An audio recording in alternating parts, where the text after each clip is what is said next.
Salut, c'est Vincent de Capture Mag. C'est super, Capture Mag. Alors, si vous aimez Capture Mag, donnez des sous. Plein sur patreon.com et tipeee.com. C'est pas pour moi, hein. Moi je suis blindé, c'est surtout pour améliorer la technique. Et puis pareil, si vous aimez Capture Mag et que vous avez envie de rester jeune, de faire une petite poussée d'acné comme moi à l'approche de la soixantaine, n'hésitez pas à vous abonner à la chaîne YouTube ou à tous les podcasts. Je sais même pas si on peut s'abonner au podcast, mais peu importe. Et puis voilà, puis regardez toutes les émissions, ça nous fera plaisir. Mettez des likes, tout ça c'est chouette, et ça c'est gratuit par contre. Bisous.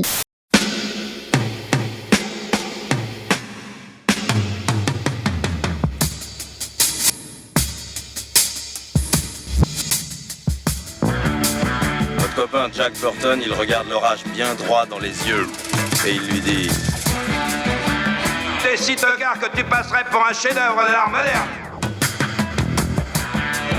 Madame, je n'écrirai rien sur ce film, c'est une merde.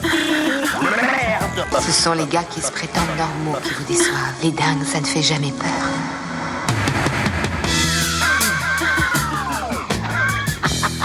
Elle nous connaît dans les coins, la frangine. Bonjour et bienvenue dans Sale Temps pour un film, l'émission qui fait la pluie et le beau temps sur le cinéma. Moi c'est Clémence et tous les mois je retrouve ma bande de chroniqueurs préférés. Ensemble on fait le point sur l'actu ciné. Alors, petit conseil, si vous n'aimez pas vous faire spoiler, bien sachez qu'ici on dissèque les films, on les explore en long, en large et en travers pour donner notre avis. Donc voilà, si vous n'aimez pas le divulgachage, on vous recommande d'aller d'abord au cinéma et de revenir nous écouter ensuite. Pour l'épisode du jour, j'ai le plaisir de retrouver une équipe réduite. On est vraiment en petit comité. Eric, salut Eric. Salut Clémence. Ça faisait longtemps qu'on t'avait pas vu. Ouais. Et Stéphane. Salut Clémence. Salut Stéphane, ça fait... Bon, toi, pas ça longtemps fait... du tout. Moi je suis là toutes les semaines, hein. Moi, c'est toi, ma boutique. Tu vois, on voilà. sait que tu tiens la baraque. Voilà. Et puis, on ne la voit pas, mais elle est là, évidemment, derrière sa console, c'est Jeanne. Salut Jeanne, à la technique. Et puis, ça ne change pas, on dit merci à Anthony Navarro pour le montage et le mixage, et merci à Latex pour l'habillage sonore. On dit aussi merci à tous nos soutiens.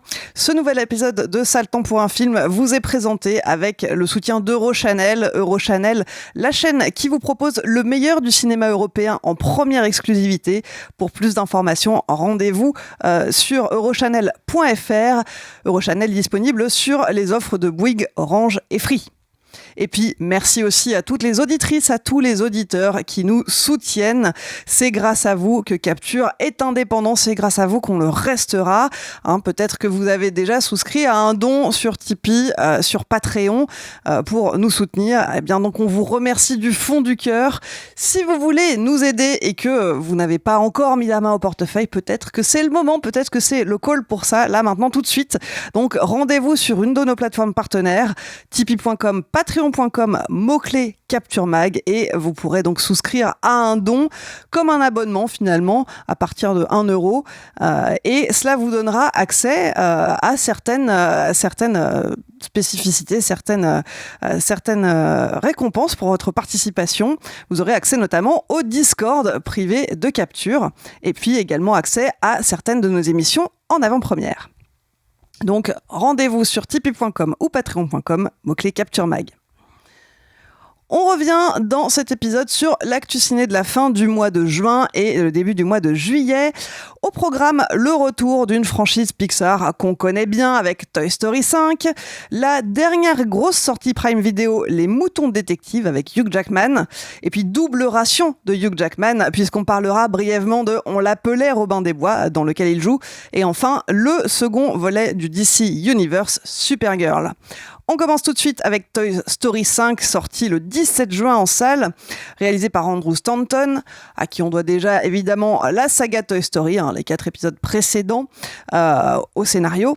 Également Mille et une pattes, il a aussi travaillé sur Le Monde de Nemo, Wall-E ou encore John Carter. Et puis, cet épisode, Toy Story 5, est également réalisé par McKenna Harris, qui travaillait sur Ciao Alberto et est passé par Cartoon Network et Disney avant d'arriver chez Pixar en 2021.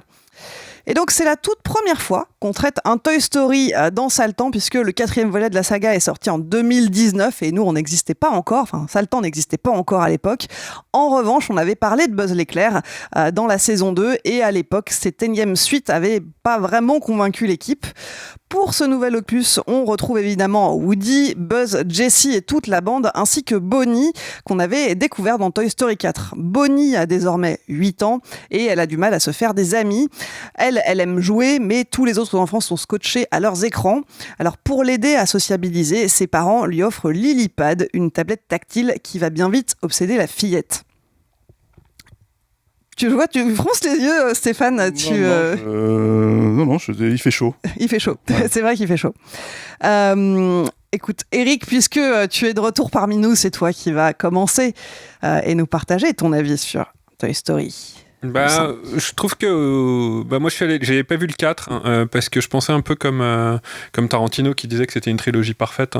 Le 3 est incroyable de Toy Story 3, c'est limite mon préféré des 3 et du coup j'avais eu que des mauvais buzz sur le 4 donc j'y étais pas allé, mais le 5 comme c'est le retour de ce réalisateur dont tu as cité toutes les œuvres et qui est quand même assez doué quoi, quand même, je voulais voir ce qu'il faisait et au début ça commence bien, je trouve qu'il y a une très belle scène où il y a une foule de Buzz l'éclair qui sont échoués sur une île déserte et qui se coordonnent entre eux. Il y a un truc un peu qui est un peu dans Wall-E aussi, presque un peu de...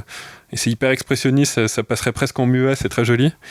Et puis ça commence quand même assez lentement à se casser la gueule, mais ça se voit pas tout de suite. C'est-à-dire au début, il y a cette idée qu'on voit dans la bande-annonce et qui donne envie de confronter en fait ces vieux jouets à une tablette numérique connectée.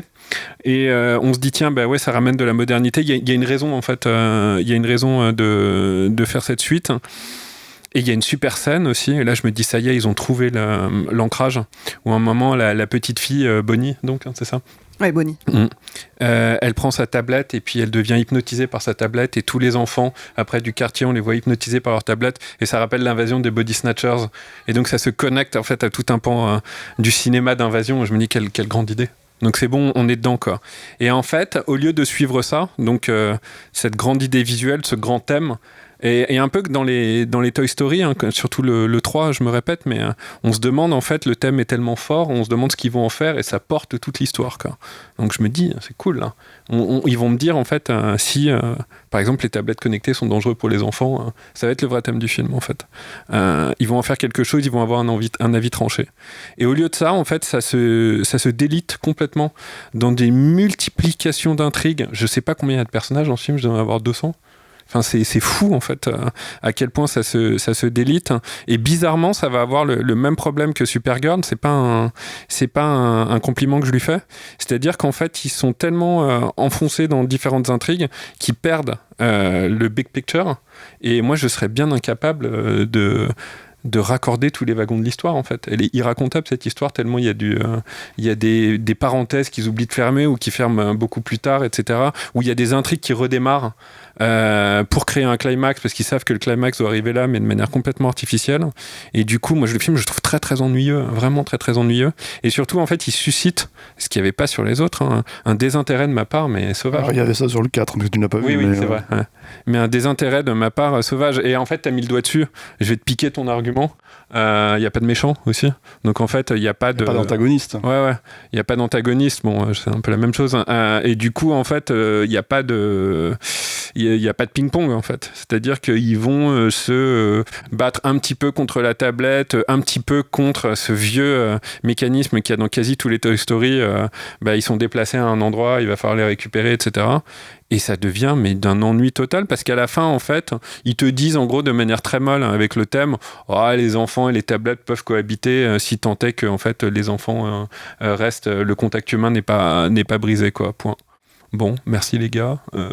Tout ça pour ça, le ressenti de ce film, pour moi, c'est 2h15. Je sais pas combien de temps il dure, mais c'était vraiment infernal. Et je me suis dit, mais là où vous aviez des choses à dire, là, vous venez juste ramasser du fric, c'est pas sympa. Donc moi, non seulement le film, je l'ai trouvé assez pas très sympathique à regarder, mais je trouvais qu'il avait un peu mauvais fond, en fait. Voilà. Donc, j'aime pas cracher comme ça sur les films, surtout venant de ce réalisateur-là, mais là, je trouve que il a pas du tout ni d'âme ni de raison d'être, en tout cas. T'as rien à retenir dedans, rien que tu pas rattrapes. Vraiment, non. Et puis, en plus, il y a une chanson de Taylor Swift, enfin, rien ne va, quoi. Enfin, je veux dire, j'ai l'impression d'être dans un centre commercial, en fait, quand je regarde ce film. Qu'on me vend des trucs, qu'on me vend des produits dérivés, ce qu'ils n'oublient pas de faire, mais bon, non, franchement, complètement passable, et puis pas sympa de leur part, je trouve. Mais, peut-être que je suis un peu dur. Stéphane, t'es d'accord avec tout ce qui a été dit ? Moi, je suis. Alors, en fait, faut remonter un tout petit peu à la genèse de Toy Story. Toy Story, c'était un énorme risque à l'époque. Il faut quand même le pointer du doigt. C'était pas assuré qu'ils arrivent à faire un long métrage entier en images de synthèse, quoi. C'était il y a 30 ans, c'est ça ? C'était il y a 30 ans, ouais. Donc en 95, quoi. Et du coup, c'était un pari assez énorme. Sur lequel ils ont mis un peu de temps à donner suite d'ailleurs derrière, puisque comment dire, Les Mille et une pattes, leur film suivant est arrivé 4 ans après, quoi, 3 ou 4 ans après, quoi. Donc du coup, c'était des films qui étaient faits avec un dur labeur, avec des grands concepts. C'est mine de rien, le concept de Toy Story, il est assez dingue quand tu réfléchis. C'est comment dire, c'est qu'est-ce qui se passerait en fait, en gros, si les jouets étaient vivants, quoi. Et ce que ça sous-entend en fait en termes déjà en fait d'imaginaire pour les enfants, en termes d'existentialisme pour les parents. Enfin, et même pour les enfants, j'ai envie de dire, parce que tu peux être un enfant et faire preuve, te poser des questions sur la vie, quoi. Et etc., etc. Et ce qui était assez parfait, en fait, avec la première trilogie, et assez miraculeux, mine de rien, parce qu'il y a quand même 15 ans d'écart entre le 1 et le 3, c'est d'avoir, et puis des réalisateurs différents, et puis etc., etc., mais c'est d'avoir réussi à, comment dire, et je pense que le lien, c'est Andy, en fait, c'est le personnage d'Andy, quoi, c'est d'avoir réussi à créer, en fait, une trilogie cohérente, avec une vraie fin, qui dit, voilà, bon, en fait, ça, c'est la première phase de Pixar, tu vois. Passons à la suite, quoi. Et pendant une dizaine d'années, 9 ans, ça a été à peu près le credo, jusqu'à ce que en fait, Disney reprenne un peu les affaires et disent, mais en fait, nous, nos grosses ventes populaires de jouets, de ce que tu veux, de machin, c'est Toy Story, en fait. Donc, il nous faut du Toy Story. Et donc, il faut un Toy Story 4, quoi. Et la problématique de Toy Story 4, c'est, je pense, à peu ou prou la même que Toy Story 5. Donc je vais le faire à l'inverse. La problématique de Toy Story 5, c'est peu ou prou la même problématique que Toy Story 4. C'est déjà de pointer du doigt, comment dire, l'inutilité totale en fait de ce récit. C'est-à-dire que en gros, je vais m'expliquer en fait par rapport au rapport qu'il y a entre le 4 et le 5. C'est que en gros, le questionnement du 4, c'est ok, maintenant que Woody et Buzz en fait ne sont plus les jouets d'Andy. Et est-ce qu'ils ont un véritable intérêt à exister en tant que tel, en fait ? Et donc, c'est une grande question existentialiste et tout ça, etc. etc. Et il trouve la réponse à la fin du 4. Mais bon, c'est une thématique, c'est pas un sujet, c'est pas, comment dire, un récit, c'est une thématique. Et là, il la répète avec le personnage de, comment elle s'appelle ? De Jessie. De Jessie. C'est le même questionnement, elle a exactement le même questionnement, le même. C'est-à-dire qui est résolu avec un espèce de Deus Ex Machina un peu naze, si tu veux, qui veut que la maison dans laquelle ils vont se retrouver, la même maison de la petite fille qui la possédait quand il y a 25 ans de ça, ou je sais pas quoi, etc., etc. Et que donc, du coup, en fait, à un moment donné, en fait, tout ces questionnements qu'elle a, en fait, Jessie à se dire, mais est-ce que j'existe au-delà, en fait, est-ce que je vais encore me briser le cœur à comment dire, à donner mon amour, en fait, pour une petite fille qui va finir par m'oublier, pour laquelle je n'aurais pas compté. Et en gros, elle découvre en fait à un arbre qu'on voit au début du film, qui est dans un flashback, quoi. Elle découvre en fait que y a une petite, comment dire, petite boîte en métal. Une petite boîte enfin c'est un trésor caché, quoi. Elle découvre une petite boîte de métal dans laquelle elle comprend que la fille en question, la petite fille en question, qui était comment dire, sa petite fille, tu vois, qui jouait avec elle 20 ans auparavant, a nommé sa fille Jessie. Bon. De un, qui fait ça ? Qui nomme sa fille comme le jouet ? Admettons, tu vois, ok ? Ça, c'est le premier truc qu'il faut acheter. Le deuxième truc qu'il faut acheter, c'est elle va aller faire Elle va aller à l'arbre en question, faire un trou, creuser, mettre un truc dedans, comme ça en fait l'autre Jessie d'un miracle en fait scénaristique va le retrouver, en fait comprendre le sens de la vie, tu vois. C'est des trucs comme ça en fait qui sont pas normaux en fait chez Pixar. C'est pas en fait quand tu vois ça. Encore une fois, peut-être que si j'étais investi émotionnellement dans le récit, peut-être que je serais totalement transporté et ému par cette séquence quoi. Mais là en fait, elle fait tellement fabriquer. T'as tellement l'impression en fait qu'ils l'ont pas du tout travaillé pour l'amener là, que quand t'es en train de regarder ça, t'es en train de te dire ah ouais d'accord en fait, donc vous saviez déjà c'est la même thématique en fait, vous transposez Woody à Jessie, mais en plus en fait en gros vous avez même pas une espèce de finesse d'écriture pour essayer d'amener ça de façon presque organique quoi. Mais tout le film est comme ça en fait, c'est tout le problème, c'est-à-dire que en gros moi le seul rapport que je voyais quand je voyais la bande-annonce du 5, et c'est Toy Story, donc je me suis dit allons-y quand même parce que c'est quand même un film important en fait, une franchise importante chez Pixar. Donc et puis c'est Andrew Stanton, tu vois, c'est le mec de Wall-E quoi. Donc de John Carter. Donc moi je me dis je veux voir quand même ce qu'il va vraiment faire parce que c'est son premier Toy Story en tant que réal. Donc qu'est-ce qu'il va apporter à ça quoi. Et puis non, t'as l'impression qu'effectivement c'est alors j'irai pas jusqu'à pour Andrew Stanton en tout cas, j'irai pas jusqu'à dire ce que Eric dit, c'est-à-dire qu'en fait il le fait ça pour le pognon, mais par contre il fait ça pour essayer d'exister au sein de Pixar aussi. C'est-à-dire que en gros c'est un secret de polichinelle de considérer qu'un film comme John Carter a littéralement été enterré dans les années 2010 par Disney, qu'il a sorti sans soutien en 2012, parce que c'était à peu près dans les moments où ils étaient en train de songer à acquérir tout un tas de licences.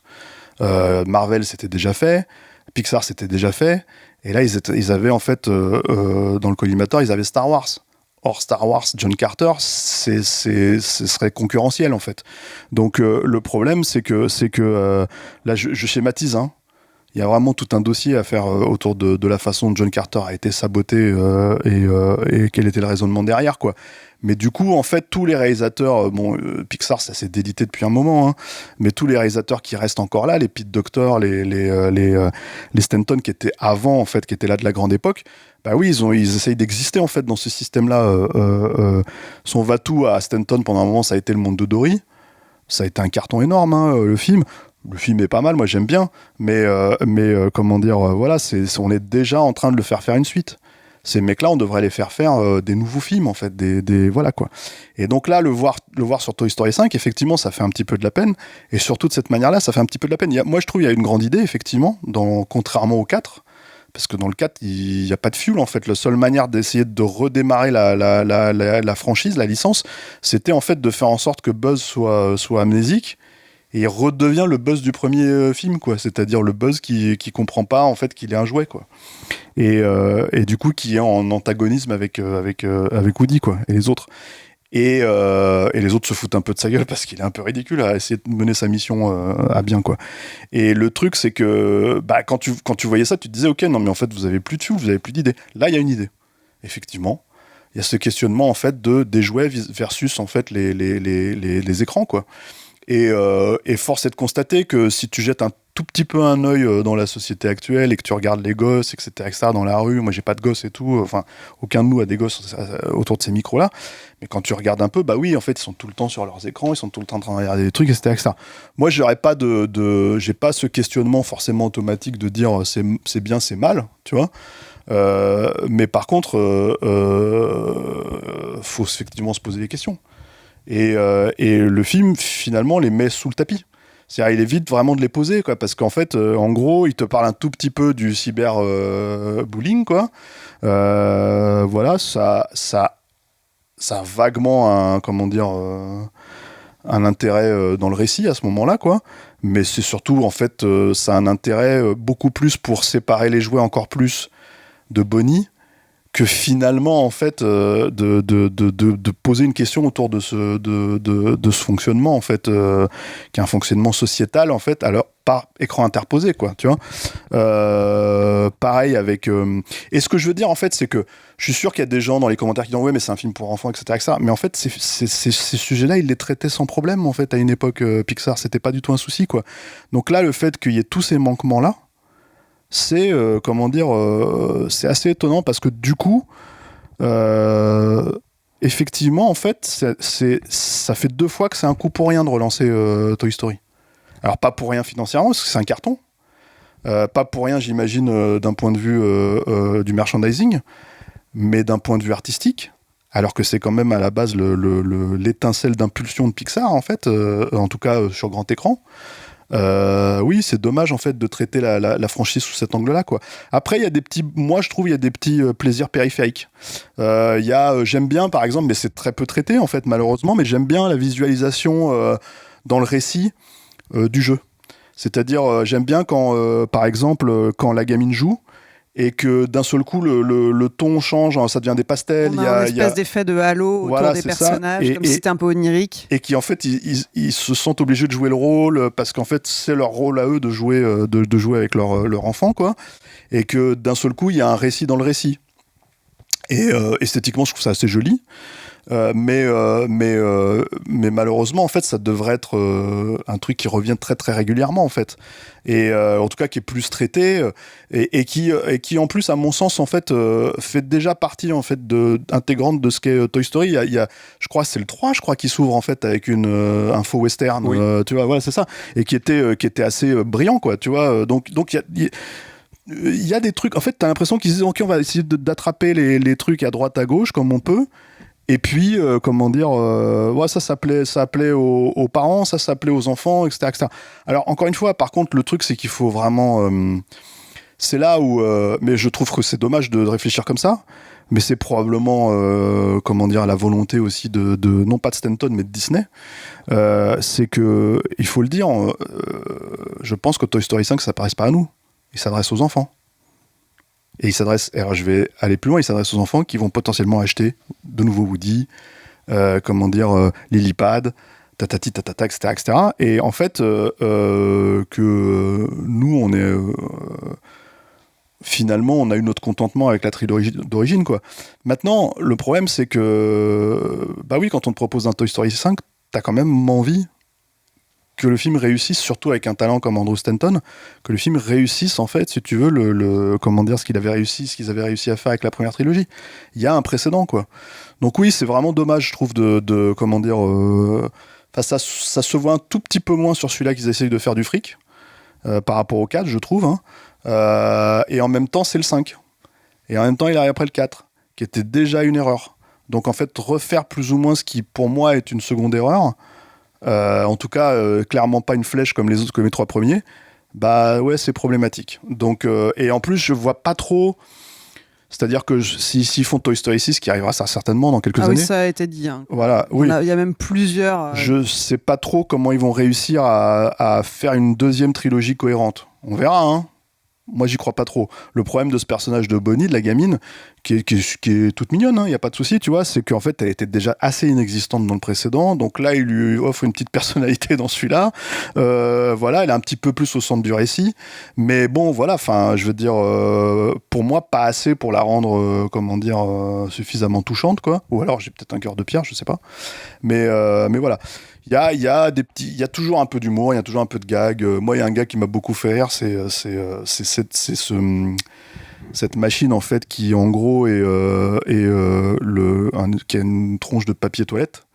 Et je sais plus comment il s'appelle dans le... Ah oui, je sais plus, en plus je l'ai vu en anglais. Mais, voilà. Mais donc il a une tronche de papier toilette et en gros, si tu veux, c'est la petite machine qui aide les enfants à faire caca tout seul, quoi. C'est le Tamagotchi des toilettes. Voilà, c'est ça, c'est un peu un truc comme ça, quoi. Et en fait, ce qui est assez rigolo, c'est que comme il a été débranché, puisqu'il a plus servi pendant un moment, puisqu'il était devenu obsolète, tu vois, à un moment donné, il le rebranche, il leur donne de la batterie. D'ailleurs, ça c'est assez marrant, le fait que les mecs aient pas de batterie, tu vois, qu'ils sont un peu déglingués, qu'ils sont pas réveillés, qu'ils sont un peu même défoncés, ça c'est un peu rigolo dans la logique des choses, quoi. Mais quand il finit par avoir sa full batterie, qu'il se rend compte qu'elle a réussi à aller aux toilettes toute seule, en fait, il fait elle a réussi à aller aux toilettes sans moi. C'était assez marrant, c'était assez drôle. Il y a quelques trucs comme ça qui sont bien vus, bien, sentis, quoi. Mais ouais, globalement, c'est pour moi, c'est encore un coup pour rien. C'est encore un coup pour rien et c'est très décevant après le 4 de refaire un coup pour rien, quoi. Indispensable, donc. Voilà. Bon. Moi, je me suis pas ennuyée, je pense, autant que vous. Il y a plein de choses qui m'ont pas plu. Je vais commencer par les choses que j'ai bien aimées.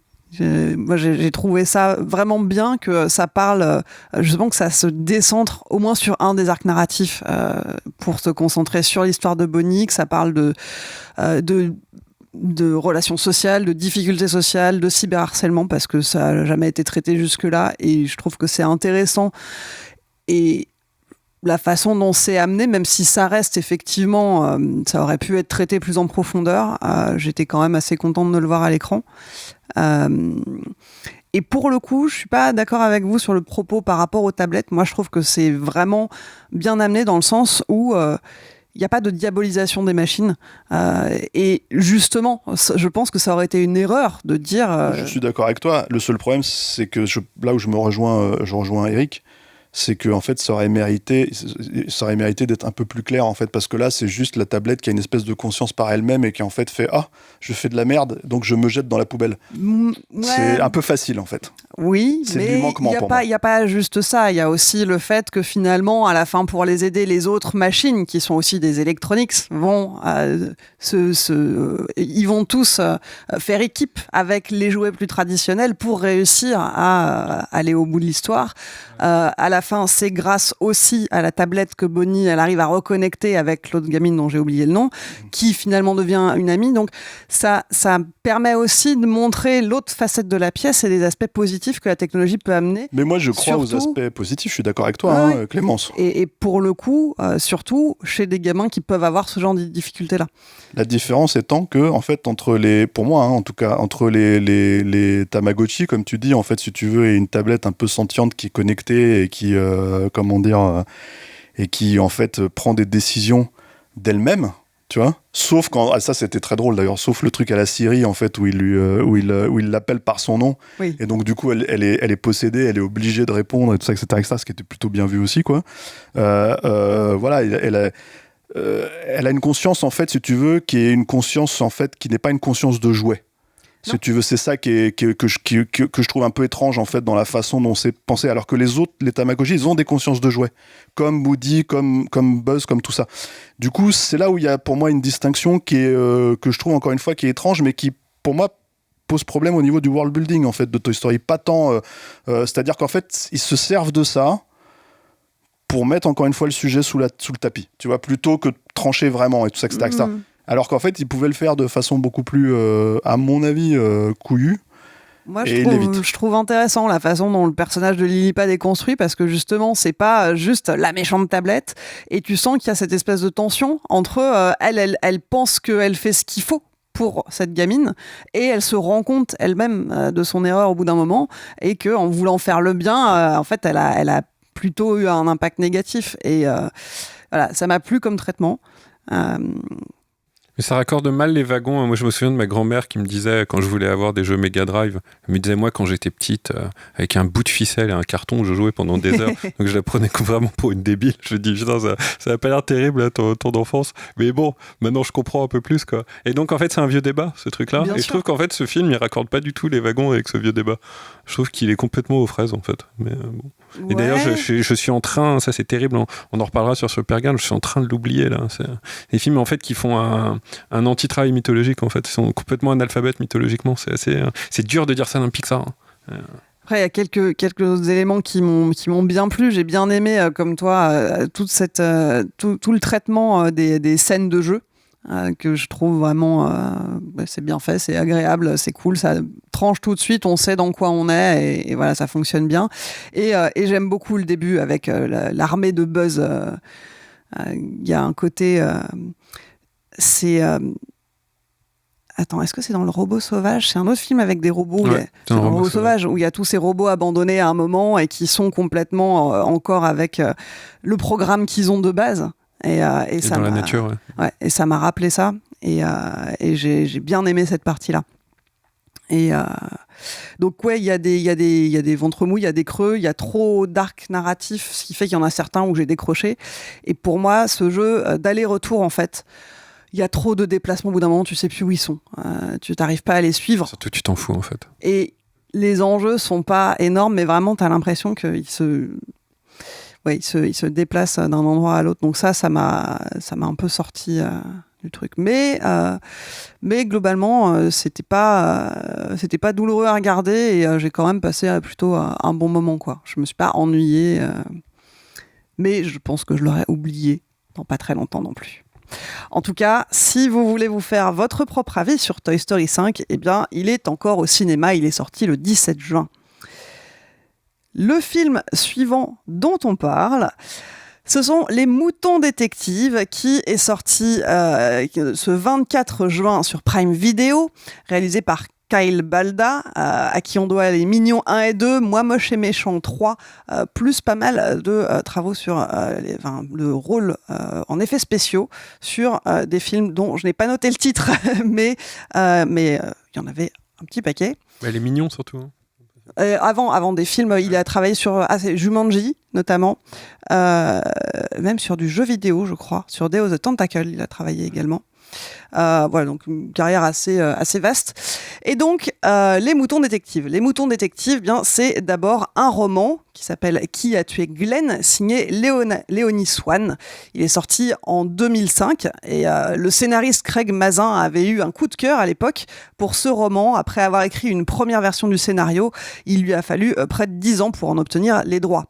Dans cette adaptation sur grand écran, donc, on découvre Georges, un berger plutôt solitaire. Tous les soirs, il lit des romans policiers à ses moutons. Et puis un jour, Georges est retrouvé mort empoisonné. Qui est le coupable de ce meurtre ? Les moutons biberonnés au polar sont bien décidés à mener l'enquête et à élucider ce crime. Stéphane, toi tu l'as vu, vous l'avez vu tous les deux, hein. Ouais. Qu'est-ce que tu en as pensé ?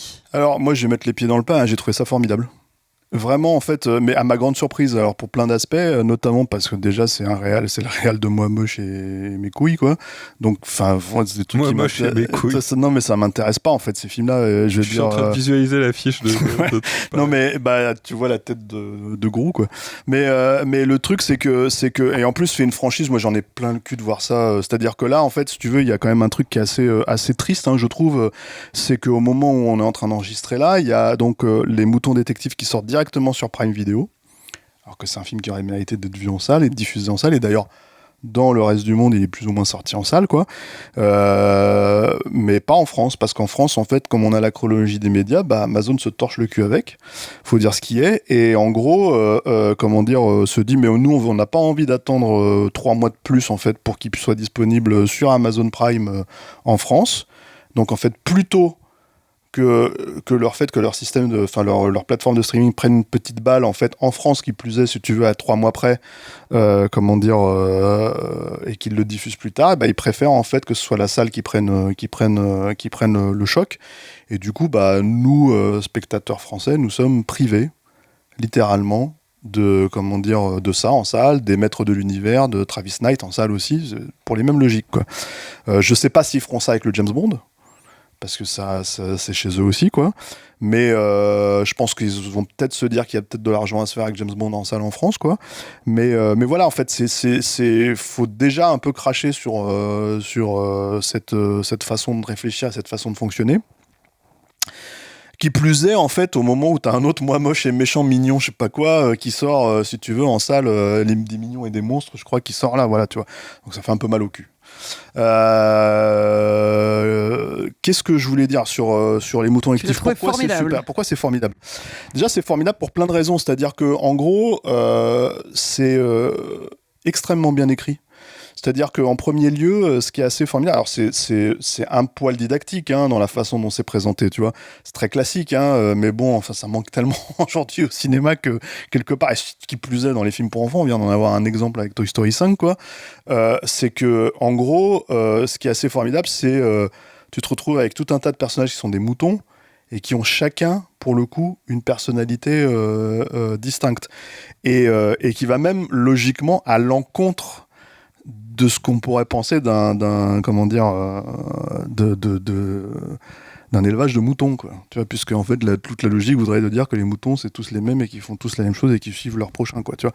Donc du coup il y a ce truc qui est assez formidable, parce que t'as tout un tas de personnalités qui sont de moutons qui sont extrêmement bien écrites, dans le cadre d'un film qui parodie les détectives thrillers en fait à la Agatha Christie. Les Murder Mystery. Les Murder Mystery, merci, tu vois. Avec, je trouve, un humour hyper fin dans,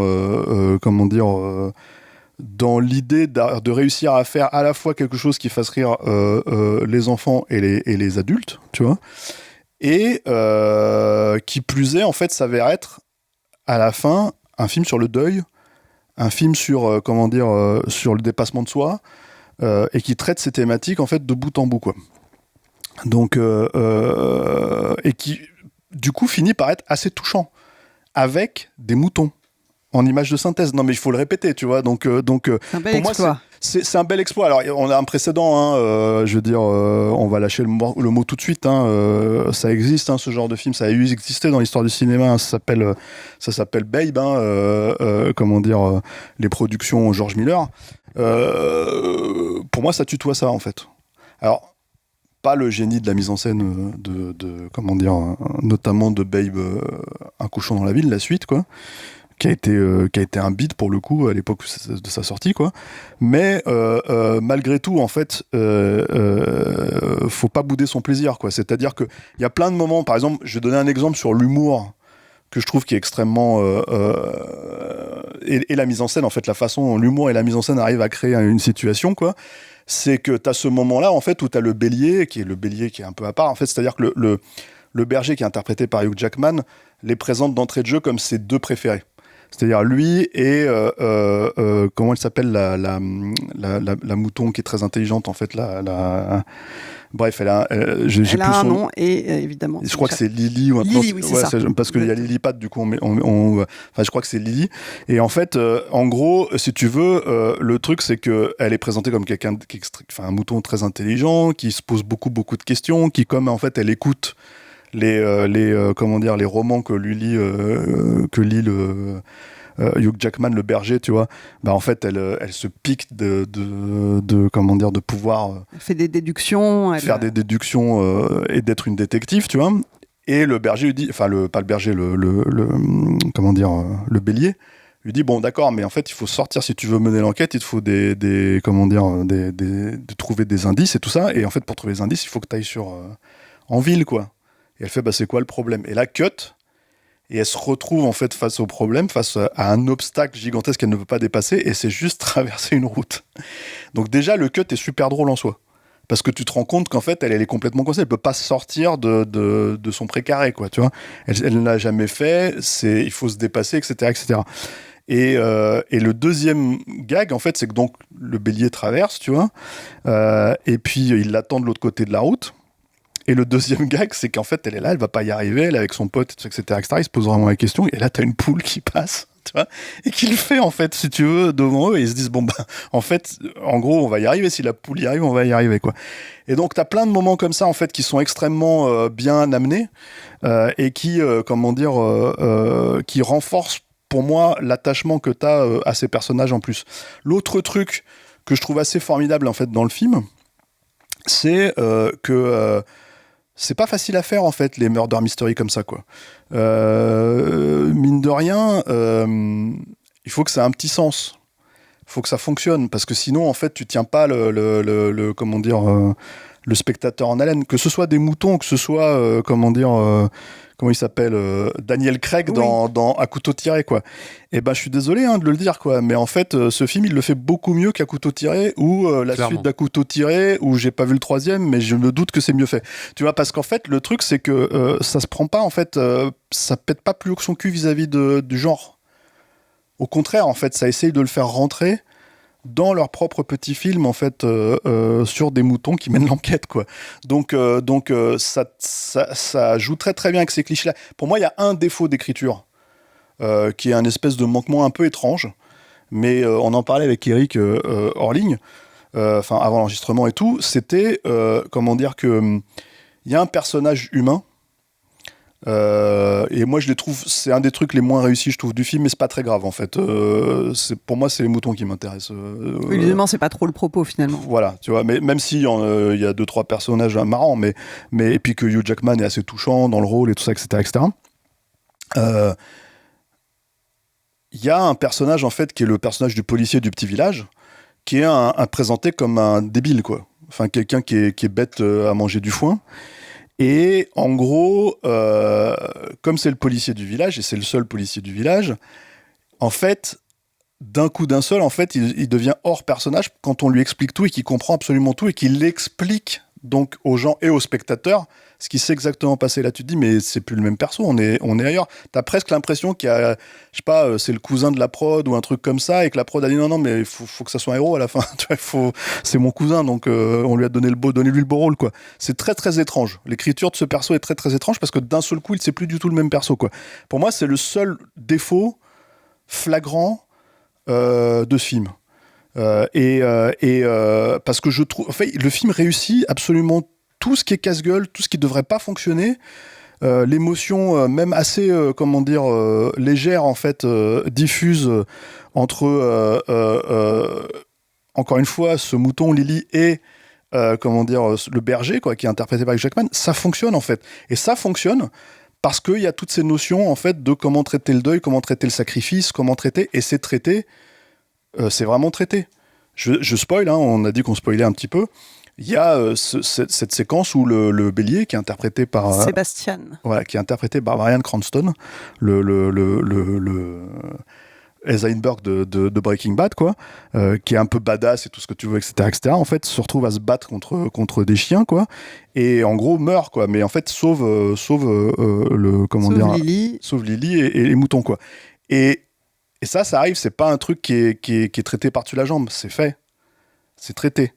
Et en gros, le personnage meurt, et il meurt dans le récit, et on avance. En fait, il a une raison de mourir. C'est une raison scénaristique, une raison thématique, une raison tout ce que tu veux. Donc du coup, et dans un film pour enfants, encore une fois. Je veux dire, à une époque où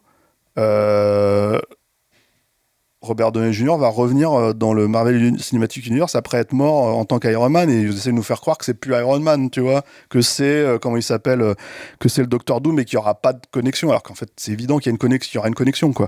Alors, on verra, ça se trouve quand on verra le film ils vont me donner tort, mais honnêtement, enfin, je vois personne, enfin, ça sert à rien de prendre le même acteur si c'est pour pas faire ça, quoi. Donc ce que je veux dire, c'est qu'à une époque où la mort n'est pas traitée au cinéma, c'est-à-dire que le deuil n'est pas traité, la mort n'est pas traitée, voir un film pour enfants comme celui-là, le faire, l'assumer, et et du coup, en faisant ça, tout simplement rendre son récit émouvant, touchant, alors qu'en fait, c'est d'un casse-gueule absolu, chapeau. Moi, franchement, j'ai juste dégoûté de voir ça sur mon écran, parce que c'est aussi l'autre problématique des films qui sont diffusés en streaming, c'est qu'ils sont aussi diffusés en streaming de manière assez dégueulasse, avec un débit qui est pas bon. Voilà, enfin, je veux dire, en gros, vous achetez un 4K ou un Blu-ray, vous allez voir la différence si vous mettez votre truc et votre télé est réglée proprement, quoi. C'est un vrai problème, en fait, aujourd'hui, la façon de consommer le cinéma. Ce n'est pas juste, en fait, que des canaux de diffusion, c'est aussi des canaux de diffusion qui diffusent pas les choses proprement avec la qualité d'image requise pour les films qui essayent de faire quelque chose, quoi. Donc voilà, c'est malheureux que ça sorte comme ça, mais vraiment super film, quoi. Et Eric, pour toi aussi, c'était une bonne surprise? Ouais, un peu moins que lui, mais en fait, si, j'aime quand même beaucoup. Moi, j'aime pas trop les murder mystery à la base, et je trouvais que le début, c'était un peu Hot Fuzz en moins bien qui a explosé, moi je trouve, le murder mystery au cinéma. Je trouve que c'est un classique ultime. Moi j'aime beaucoup Craig Mazin, il fait un podcast, je pense que les auditeurs le connaissent, avec John August qui est le scénariste des derniers Tim Burton, un scénariste que j'aime pas trop, mais un mec très sympathique dans le podcast. Et Craig Mazin, il a été sur Hangover, il a été sur la série Tchernobyl aussi, donc il envoie quand même un peu du lourd, et il a fait un podcast solo, donc le podcast s'appelle Script Notes, et il a fait un podcast solo sur comment lui il écrit un film hollywoodien. Moi je vous le conseille, et il prend Finding Nemo comme référence. Il explique en fait comment Finding Nemo c'est brillant dans les canons hollywoodiens et pourquoi, et c'est vraiment bien en fait, et c'est un très très bon orateur en fait, Craig Mazin. Donc j'étais hyper intéressé de voir ce qu'il allait faire avec ça, et donc pendant jusqu'à la moitié du film je comprends sans comprendre, c'est-à-dire que je vois qu'il enchaîne bien les présentations des personnages, qu'il les lit bien des les actions, que tout ça est extrêmement fluide. C'est vraiment c'est de l'orfèvrerie, quoi. C'est rare, en fait, c'est rare d'en parler parce que ça se voit pas quand c'est bien fait. On se dit que c'est évident. Et donc je me dis bon ben voilà, il déroule ce qu'il sait faire, et jusqu'au midpoint, donc à la mort de ce bélier là. Tu veux juste un petit point vocabulaire pour les personnes néophytes en cinéma. Midpoint, c'est oui, le milieu du film, ouais, le milieu du film.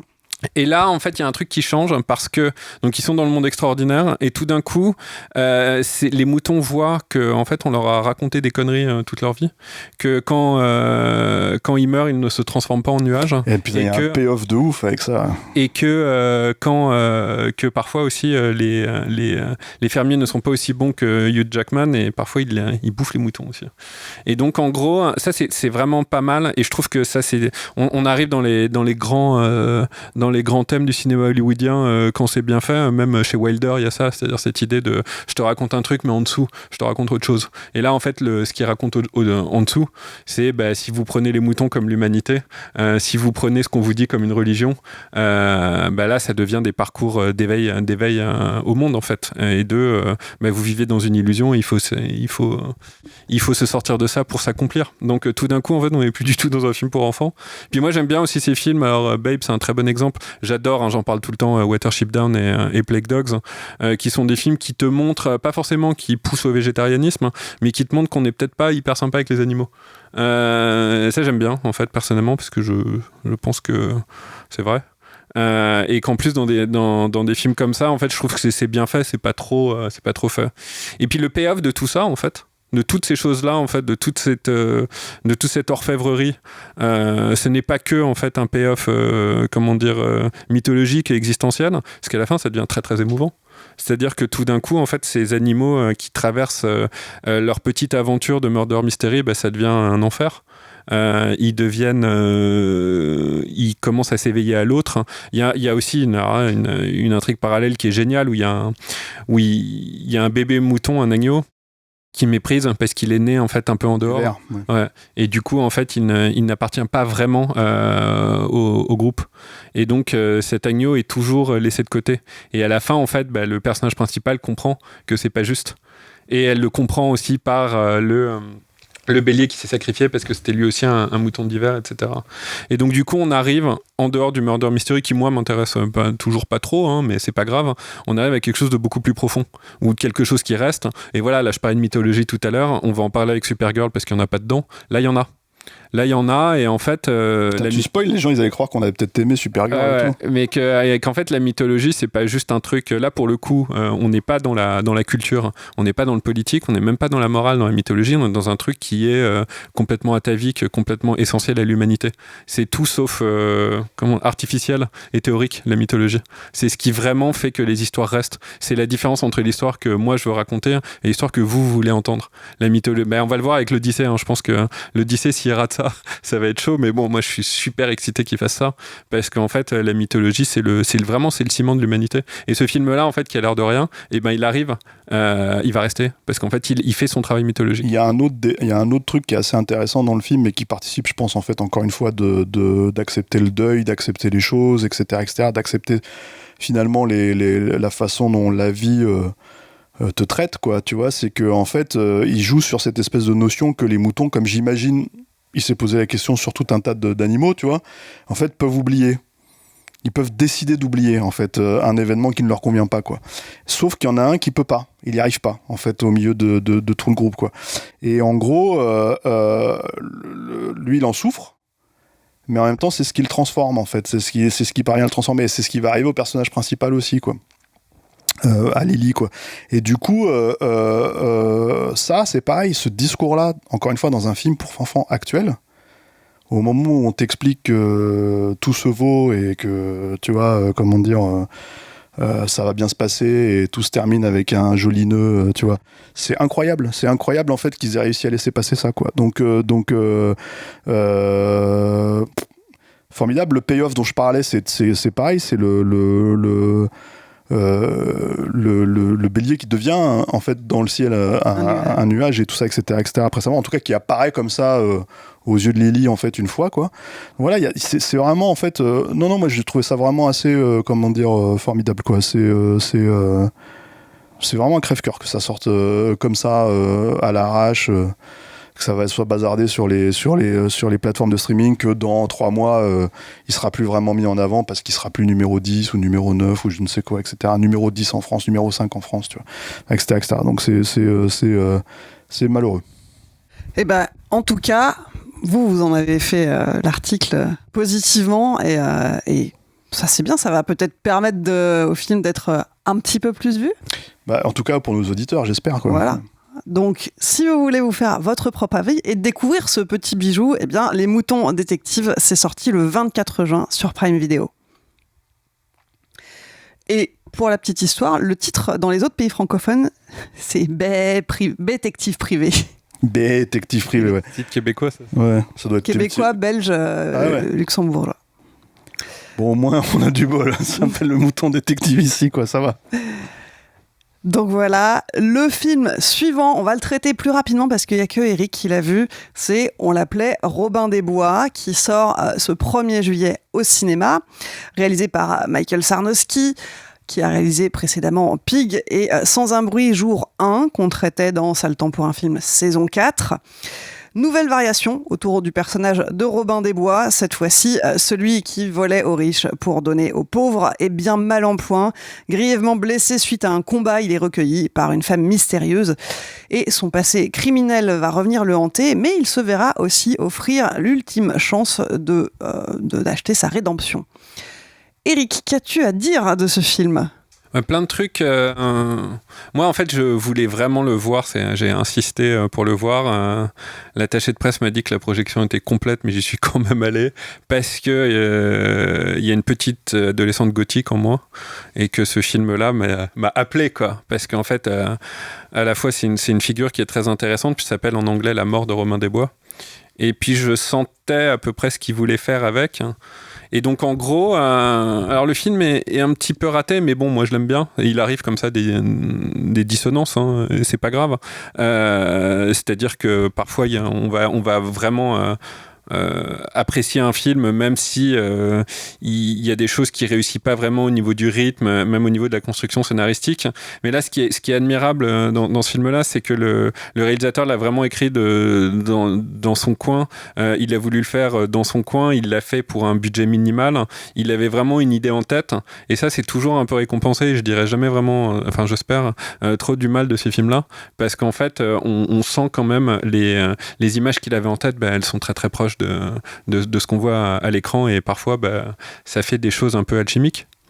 Et ce qui est intéressant dans le film, c'est il suit pas les canons d'écriture hollywoodiens. Donc l'acte 1, l'acte 2, l'acte 3, ils sont un peu en bordel. Il y a un acte 1 qui est très très violent. Il y a un acte 2 qui se délite complètement et un acte 3 qui est assez macabre, mais qui sont pas... Enfin, il y a pas de rythme, en fait. Je dis souvent que le cinéma, c'est un peu un art du rythme, et qu'un film, en fait, mal rythmé, il est fatalement raté. Un film, pour moi, hein, c'est une opinion personnelle. Me criez pas dessus dans les commentaires, mais un film chiant peut pas être bon. Donc ça en enlève beaucoup. En fait, je supporte pas Wim Wenders par exemple. Mais là où j'aime bien Bergman et Antonioni, parce qu'ils trouvent un rythme dans ce qu'ils font, un rythme particulier. Et là, en fait, il citait la source de Bergman comme référence. Et là, en fait, il fait quelque chose qui est très bizarre, c'est-à-dire que pendant la première partie du film, Robin des Bois est entouré des descendants, des gens qu'il a tués pendant des années dans les bois. Et du coup, en fait, il vit vraiment limite comme un clochard dans les bois sur le qui-vive, toujours à savoir si la personne qui va lui parler va le tuer. Et il devient complètement taré. Et à un moment, en fait, il va trouver refuge dans un monastère, devenir pote avec un lépreux et se rapprocher en fait d'une bonne sœur interprétée par Jodie Comer. Et là, en fait, ce qui est bien dans ce moment-là, où en fait il y a très peu de rythme, il y a plus de violence, c'est complètement abandonné. Déjà, il y a une impression d'époque, je trouve, qu'il arrive bien à faire. C'est tourné en pélache aussi, et ça c'est très beau, et moi j'aime bien. À un moment, c'était l'argument, je disais à Stéphane, mais c'est tourné en pélache, il faut aller le voir. Et là, il a dit, comme les films de Bruno Mattei, c'est pas un argument. Il a raison. Mais bon. Mais non, mais parce que c'est l'argument. J'ai pas vu le film, hein. Mais c'est l'argument que j'adore, en fait, que tous les grands auteurs actuels te sortent, les A24 et les machins et tout, qui sont produits par A24. C'est attention, c'est tourné en 35 mm, et tu fais comme 100 ans de l'histoire du cinéma. Comme les Jean Rollin. 110 ans. Non, mais comme 110 ans de l'histoire du cinéma, je veux dire, ça garantit rien, quoi. Clairement. Mais bon, c'est un petit plaisir. Hein. Moi aussi, non, j'ai le même plaisir que toi. Je dis pas le contraire, mais c'est juste que voilà, ça me fait rigoler, quoi. Puis moi, je faisais de l'argentique. Tu vois, j'allais à photoservice avec mes négatifs et tout, les regarder comme ça. Donc c'est toujours sympa de voir que ça subsiste. Comme Bruno Mattei. Voilà, comme Bruno Mattei, exactement. Et en plus, le film, à un moment, il a quand même, il devient extrêmement. La petite gothique en moi était ravie parce que tout d'un coup, on suggère que à un moment, là, elle dit un truc super, la bonne sœur. Elle dit oui, ce lieu est un lieu un peu tellurique. Il y avait des énergies avant qui attiraient d'autres formes de spiritualité. Et donc avant le christianisme, il y avait des sorcières, il y avait des druides. Et puis il y a une scène, ça aussi, c'est typique d'une V1, c'est-à-dire normalement un prod aurait un peu coupé là-dedans, ça fait pas avancer l'histoire, mais il y a une scène où elle se retrouve, où il l'espionne dans une grotte, et tu comprends qu'en fait c'est une sorcière de paille, en fait, que c'est une bonne sœur de paille et que c'est une vraie sorcière. Ça c'est cool. Et puis après il y a un dernier acte qui est très beau, où en fait, et ça aussi qui est pas du tout hollywoodien, où en fait on réalise qu'il est au-delà de toute rédemption et qu'en fait il veut mourir. Et qu'en gros, cette femme-là, en fait, qui aide les gens à aller mieux, la grande question, je spoil ou pas, quoi, c'est de savoir en fait si elle va aider Robin des Bois à aller mieux et à lui offrir une vie et même une vie amoureuse avec elle, ou est-ce qu'elle va l'aider à mourir, quoi. Et il y a une réflexion en fait sur qu'est-ce qu'une légende, qu'est-ce qu'un personnage historique, comment vieillissent-ils, etc., qui est assez intéressant. Et du coup, vu toutes ces intentions, là clairement on n'est pas du tout à l'inverse de Toy Story 5 dans un film qui est fait pour le fric, du tout, vraiment. Et qui en plus qui est assez beau et tout, donc effectivement il y a des petits problèmes de rythme, c'est un peu ennuyeux parfois, mais c'est typiquement le genre de film qui, dans la carrière d'un réalisateur, fait que le réalisateur va devenir bien meilleur après. Ça se voit en fait que le mec il est en train de prendre des galons, c'est beaucoup mieux que Pig, et c'est beaucoup mieux que Sans un bruit, Jour 1, qui sont des films que j'aime bien en plus, hein, d'ailleurs. Mais là on voit qu'en fait il vise autre chose, et il vise un truc qui est, et c'est là après je termine, qui est un truc qui n'est pas de l'ordre du littéraire, qui n'est pas qui n'est que de l'ordre du cinéma, où il te parle de vraiment quelque chose d'une aventure externe qui rejoint une aventure interne, qui parle de conscience humaine et de comment on vieillit dans l'humanité et quel est le rapport d'un homme, que ce soit une légende ou un homme normal, au cosmos. Donc c'est quand même pas mal, quoi. Tout ça, je veux dire, je serais bien, parce que le film est un peu lent, idiot de lui cracher dessus, en fait. Voilà. Donc non, film un peu raté, mais film très intéressant. Et pour les amateurs, je pense qu'ils ne perdront pas leur temps, quand même. Voilà. Bah écoute, moi en tout cas, tu m'as donné envie de le voir. Bon, merci. Si vous aussi, Eric, vous a donné envie de le voir, eh bien, on l'appelait Robin des Bois, sort en salle ce 1er juillet. Autre sortie, le 1er juillet, c'est Supergirl, tout autre registre, réalisé par Craig Gillespie, qui a réalisé précédemment Moi, Tonya ou encore Cruella. L'année dernière, DC se lançait dans un reboot avec le lancement du DC Universe. Pour ouvrir le bal, on retrouvait Superman dans sa version James Gunn. On en avait parlé dans un épisode de Stéroïde, le podcast, et oui. Un an plus tard, on remet le couvert avec Supergirl, qui est donc le deuxième film du DC Universe. Cette fois-ci, c'est Kara Zor-El, la cousine de Superman, qui est en tête d'affiche. Et Kara, elle a plus goût à grand-chose, désabusée. Elle passe surtout sa vie à traîner ses gueules de bois à travers la galaxie, jusqu'au jour où son chien Crypto se fait empoisonner. Et là, elle est obligée de faire équipe avec une enfant, avec une adolescente. Elle se serait bien passée de ce binôme. Moi, je l'ai vu cet après-midi. Vous l'avez vu un peu plus tôt, donc vous avez eu le temps de le digérer. Ou de l'oublier. Est-ce que vous vous en souvenez un peu, Stéphane? Je vais rajouter un truc, en fait. Là, elle doit s'allier avec cet enfant, ce binôme, mais parce qu'en fait, cet enfant est en quête de vengeance. Tout à fait. Voilà, c'est pas un petit bout de plot quand même, c'est important. Effectivement. Voilà, et c'est important parce que c'est très mal foutu dans le film. C'est peut-être pour ça que je l'ai pas mentionné. Voilà, ça fait partie de tous ces trucs un peu mal foutus de ce film. Par où commencer sur Supergirl? Bon, ce qui est malheureux, moi, je trouve, avec tous ces films-là, c'est que c'est qu'il y a une tentative en fait de faire des films de super-héros avec des héroïnes, et ça fait maintenant 10 ans, on va dire à peu près, que sur Internet, ça se passe pas bien, quoi, en fait, à chaque fois qu'on essaye. C'est-à-dire que, en gros, t'as eu tout un débat sur Captain Marvel, t'as eu tout un débat sur Wonder Woman. Harley Quinn, sur Wonder Woman moins, mais c'est assez étonnant parce que, en fait, voilà. Et là, t'en as un sur le casting de Supergirl, quoi, de Millie Hilcock, où tout le monde y va de son comment dire. Enfin, en tout cas, une grande partie des gens qui tapent sur le film tapent déjà sur l'actrice. L'actrice, c'est pas le problème, en fait, du film. Les films sont les problèmes. Faut le dire. Et d'ailleurs, tous les films que j'ai cités sont des problèmes. Hein. Je veux dire, Harley Quinn, celui qui est sorti il y a 4, 5 ans, 6 ans, juste avant le Covid, là, que tout le monde a oublié. Tout le monde, hein. Je veux dire, ce film de merde, hein, parce que c'est un film de merde, tu vois, faut le dire. Le problème, c'est pas Margot Robbie. C'est le film. C'est en fait la façon dont le studio le pense. C'est voilà, donc en fait c'est assez énervant en fait que non seulement en fait les actrices soient un peu jetées en pâture comme ça sur Internet en fait pour être la vitrine, on va dire entre guillemets, du film, que ce soit elles qui en prennent plein la gueule, qu'elles définissent en fait en s'en prenant plein la gueule que le film va être mal perçu, mal aimé. Potentiellement se bider en salle, ça n'a pas été le cas à chaque fois. Captain Marvel, ça a été un carton. Mais l'actrice a été détestée, Brie Larson a été détestée. Voilà, encore une fois, c'est très énervant parce que du coup, tu vois les studios qui les laissent un peu se faire bouffer la gueule sur Internet et tout ça. Et qui, en plus, quelque part, leur donne raison parce que Captain Marvel, par exemple, le film a été un carton. Le personnage, il a littéralement disparu du MCU. C'est devenu un personnage très très très très très secondaire dans les Avengers derrière, quoi. Donc du coup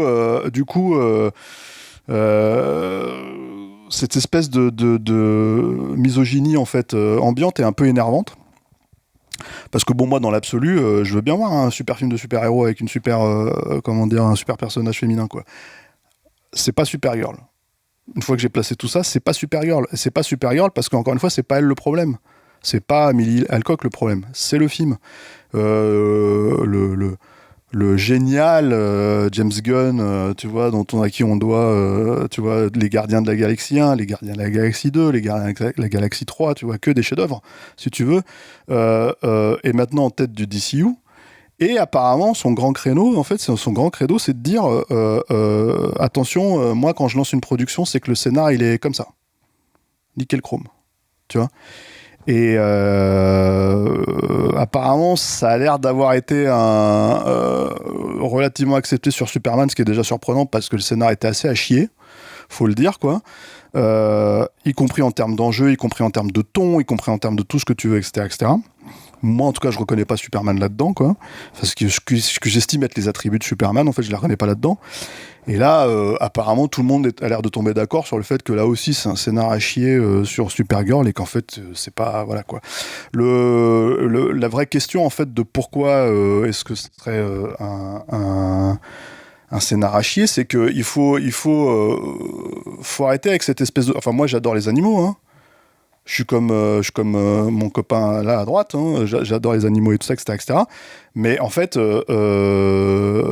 ça garantit pas c'est pas parce que j'ai des animaux chez moi, c'est pas parce que voilà, que ça garantit, en fait, si tu veux, que l'enjeu principal, c'est-à-dire sauver le chien de Supergirl, qui était déjà assez énervant, en fait, dans Superman, hein, alors que moi j'adore les chiens. Là, il est en image de synthèse en plus. Non, mais il était en image de synthèse la fois d'avant. En fait, tu vois, le truc, si tu veux, ça garantit absolument pas que, en fait, tu vas avoir un intérêt pour ce qui est en train de se passer, quoi. Et que, en fait, tu te dis, putain, mais j'espère qu'elle va réussir à sauver le chien. Tu vois ? Parce que déjà, tu sais qu'elle va réussir à sauver le chien dans l'absolu, tu vois. Mais en plus, si tu veux, ce n'est pas un enjeu suffisant. Pas à la hauteur de ce que t'es censé raconter. Donc, le véritable enjeu, c'est ce que le film il est censé représenter dans le DCU. Et là, le problème, c'est que le film il est en train de se planter. Il est en train de se planter parce qu'il est mauvais, il est en train de se planter parce qu'il a une très mauvaise répute, il est en train de se planter parce que tout le monde chie dessus, etc., etc., en particulier sur l'actrice. Et que, en fait, c'est pas du tout de bon augure pour voilà. Alors, ils ont fait un communiqué...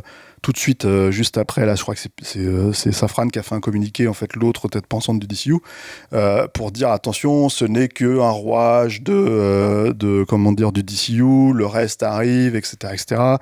Là, ils sont déjà en train de tourner la suite de Superman, Man of Tomorrow, etc., etc. Mais le problème, c'est que t'en viens à te demander quelle est la foi, en fait, qu'ils peuvent avoir dans un projet comme celui-là, parce que autant je comprends que c'est tout à fait important de présenter le personnage de Supergirl dans le DCU, et j'ai pas la big picture, tu vois, je sais pas exactement où il veut aller, et tout ça, etc., etc. Elle apparaît vaguement dans Superman, elle est déjà un peu là, elle est déjà présentée comme une espèce de pochetronne, tu vois, parce que je suis désolé, mais à un moment donné, il faut dire les termes, je veux dire, c'est un peu ça, c'est-à-dire qu'elle était... C'est littéralement comme ça qu'elle est présentée dès le départ. Et le film commence, en fait, si tu veux, ça fait 1 an que Superman est sorti, même pas, enfin si, là ça fait 1 an. Le film il commence avec le chien qui pisse sur le journal qui représente Superman, quoi. Tu vois, enfin vraiment déjà t'es en train de dire, mais en fait, Eric parlait de mythologie, c'est de la mythologie les super-héros. Tu vois vraiment, hein, le potentiel il est monstrueux, quoi. Si t'évites de leur pisser sur la gueule, quoi. Enfin, je veux dire, il y a un moment donné, ou alors tu fais déjà ça, et en fait, tu crées déjà en fait, quelque chose qui a une teneur mythologique forte, et après, tu peux décider en fait que si tu veux être un peu punk rock comme il essaye d'être, là, tu vois, si tu veux ce brave James Gunn, là, tu vois, si il est rentré dans le rang, il est pété de thunes, mais il est punk rock, tu vois, le truc, si tu veux, c'est que, voilà, je veux dire, là, à ce moment-là, en fait, quand t'as bien balisé le terrain, ouais, tu peux pisser sur ton héros, tu vois, mais en fait, voilà, le film, il est tout le temps comme ça. Après, quelle est la représentation ? C'est-à-dire que elle est présentée comme une pochetronne, mais tu la vois jamais se défoncer la gueule. Hein. Je veux dire, je crois que tu as eu vaguement une scène, la plupart du temps, c'est elle se réveille avec la gueule de bois, tu vois. Donc c'est quand même, t'es déjà là en train de regarder un film, tu vois, PG-13 pour les enfants, qui va pas très très loin, quoi, tu vois. Et puis, en fait, tu as toute cette espèce de questionnement autour de, la façon dont le personnage dans l'univers du DCU, tu vois, enfin de DC, quoi, en fait, s'auto-flagelle. Alors, c'est assez spécifique, en fait, dans le personnage de Supergirl, c'est que, en gros, elle va vivre, en fait, là où il y a le soleil rouge, parce que comme ça, elle sait qu'elle a pas ses pouvoirs, et que donc, en fait, si tu veux, elle a pas tu vois, donc c'est un espèce de truc, mais en gros, c'est expliqué par la parole, c'est pas expliqué visuellement, tu vois, dans le film, quoi. Il y a tout un tas de problématiques, en fait, d'écriture comme ça, qui sont et parce que, au final, quand finalement elle récupère ses pouvoirs, c'est, je sais pas, 5 fois, 6 fois la même baston sur une fond de chanson pourrie, tu vois, avec les mêmes effets pourris que t'as déjà vu dans Wonder Woman, dans, je sais pas moi, Captain Marvel, etc., etc. Donc du coup, et dans Superman d'ailleurs de James Gunn, parce que c'est vraiment fait pareil, c'est-à-dire c'est des espèces de... Et dans The Flash, où il y avait déjà une Supergirl, en fait, si tu veux, qui a été bazardée aussi, la pauvre Sasha Calle, qui était super. En plus, le film était à pourri, on en a parlé, hein, de The Flash, quoi. Mais elle était bien dans le rôle, en fait. Elle était bien aussi, quoi. C'était pas du tout un problème, quoi. Donc voilà, il y a ces moments, en fait, où tu te retrouves avec un questionnement qu'ils n'ont pas, qui est que, de la même manière que... C'est le même problème avec Superman, mais je pense à des degrés plus ou moins variés, c'est que... en fait, ces personnages-là, on les voit tout le temps depuis 20 ans. Je veux dire, Supergirl, elle est à la télé, elle est, tu vois, elle était dans Flash, elle réapparaît là. En fait, si tu veux recréer de la nouveauté, si tu veux recréer, en fait, les redéfinir, en fait, si tu veux, au cinéma et en refaire quelque chose qui est de l'ordre de l'événement, soit tu leur accordes vraiment, en fait, un traitement de luxe, tu vois, c'est-à-dire que tu leur donnes un vrai arc. Et là, l'arc, c'est pas j'arrête de boire, mais en fait, j'arrête pas de boire, tu vois, parce que c'est vraiment ça à la fin. Hein. C'est-à-dire, elle rentre dans le rang, mais bon, enfin, elle va quand même aller faire une dernière nouba avec sa pote qui a pas l'air d'être très forte pour la nouba, tu vois, en plus, tu vois. Donc voilà, quoi. Et ou alors, en fait, je sais pas, tu laisses tomber. Tu te dis, on verra plus tard, tu vois, ce genre de choses. Ils ont ce questionnement-là dans le Batman de Matt Reeves. C'est pas un bon film non plus, hein. Mais le Joker, ils se disent, bon, ben, en fait, le Joker, il vient d'être fait, là, tu vois, il a été fait et refait par Jared Leto en pourri, en bidule, en machin, il a été fait par comment il s'appelle, Joaquin Phoenix, tu vois. Donc, bon, on va peut-être se calmer, laisser un peu passer cette interprétation-là, et puis on va essayer de le repenser pour le prochain, etc. etc. Là, il n'y a pas ces questionnements-là, tu vois. Donc, moi, je pense qu'ils sont très, très mal barrés. Le film est très énervant dans sa façon de ne pas assumer, en fait, le DCU. C'est-à-dire de prendre un Mad Max en pourri, de prendre comment t'appelles ça ? J'ai pensé fort à toi dans la scène avec les motos. Mais de prendre un Mad Max en pourri, de prendre un Star Wars en pourri, de prendre un Star Trek en pourri, tu vois, et te dire mais en fait le DCU, enfin le DC c'est un univers, c'est riche en fait, ça existe depuis des décennies quoi, tu vois, vous avez quelque chose à faire avec ça, c'est un univers cosmique qui existe en fait, tu vois. Vous pouvez croiser plein de choses en fait, vous n'êtes pas obligé de faire que Superman et Supergirl en fait, et surtout en allant chercher à bouffer à tous les râteliers à côté en fait, des trucs qui ont rien à voir avec la choucroute quoi. Et tout ça pour en faire une version Diet Coke quoi, tu vois, enfin light, aspartame quoi, tu vois, un truc foireux où il y a pas de, tu vois, il y a pas de goût, il y a rien quoi, tu vois, ça te met même un mal au crâne quand t'en bois trop quoi, tu vois. Donc c'est moi j'ai détesté le Superman de James Gunn, je l'ai détesté, hein, je trouve que c'est un film de merde. Là c'est un film de merde aussi, pas pour les mêmes raisons. Est-ce que tu l'as détesté ? J'ai détesté, bien sûr, parce que en fait, je trouve pas, enfin, c'est pas du tout intéressant. Il y a pas de voilà quoi. À la limite, le seul truc, encore une fois, je trouve que elle est un petit peu mieux castée, par exemple, que le Superman, que Coren Sweat ou je sais pas quoi, tu vois, que je trouve un peu trop. Alors les gens diront oui, mais c'est Superman, mais non. Tu vois, tu peux faire un peu mieux que ça. Christopher Reeve, la preuve, tu vois, que Coren Sweat qui est vraiment nunuche, quoi, tu vois. Donc même moi, j'aime pas du tout les Zack Snyder, hein, mais je le trouve super. J'ai plus son nom là, comment il s'appelle, l'acteur qui joue Superman dans Justice League et dans. Les gens vont me tuer, mais bref, il fait chaud. Oui, qui joue dans The Witcher aussi. Hein. Voilà, exactement. Henry Cavill, merci Jeanne. Henry Cavill, il est dans la liste. Il est dans la liste de Jeanne. Absolument pas, elle nie. Mais Henry Cavill, qui est en tout cas dans la liste de plein de nanas, tu vois, et plein de gens d'ailleurs, tu vois. Et en fait, du coup, mais si, Henry Cavill, il y a plein de gens qui l'adorent. Me dis pas non, Jeanne, il y a plein de gens qui l'adorent. Bref. Et Henry Cavill, moi je le trouve super dans le rôle de Superman. Les films sont nuls, hein. Mais lui, ça va, il est plutôt bien casté, quoi. Donc on peut faire mieux. Et là, c'est nul, schmoll, foireux, aucun sens avec ce que ça raconte, quoi. Voilà. La scène qui est quand même qui génère la vengeance, c'est une des scènes les plus ridicules que j'ai pu voir quand même. C'est-à-dire, je sais pas si tu te rappelles, t'as déjà oublié, tu l'as vu au tout début. Au tout début, là. Quand les parents de la gamine se font tuer. Mais ils se font tuer, mais complètement par hasard, parce que l'autre, il a un espèce de vieux réflexe et il lance son schlass, en fait, sur un gamin qui faisait boue à sa sœur, quoi, tu vois, si tu veux, dans le truc. Et tu te dis, mais c'est quoi cette scène ? T'as presque l'impression que le méchant, il a pas fait exprès de tuer les mecs, tu vois. Donc, le méchant qui est interprété par Mathias Schoenaerts, ouais. qui est... Franchement, ça, c'est pareil. Je regarde le film et je me dis, mais c'est Mathias Schoenaerts ou pas, tu vois. Vraiment, je me suis posé la question pendant tout le film, quoi. Et le film se termine et je vois donc écrit Mathias Schoenaerts. Je fais, ah putain, c'est vraiment lui. C'est pas un mec qui lui ressemble avec le maquillage sur la gueule, etc. C'est vraiment lui, quoi. Et là, je me suis dit, putain, il est tombé bien bas. Vraiment, hein, c'est parce que, non pas que j'apprécie le mec forcément, hein, le comédien, enfin, j'ai pas d'affect particulier pour lui, quoi. Mais je crois pas l'avoir vu, en fait, comment dire, aller se répandre dans la fange comme ça, en fait, auparavant, quoi.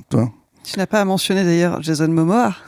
Ah oui, ah putain, c'est vrai. Pardon, mais ça, je remets une pièce dans la machine. Attends, mais c'est pas événementiel, ça. En fait, alors ça, c'est pareil. C'est-à-dire qu'en fait, en gros, sont en train de rebooter le truc.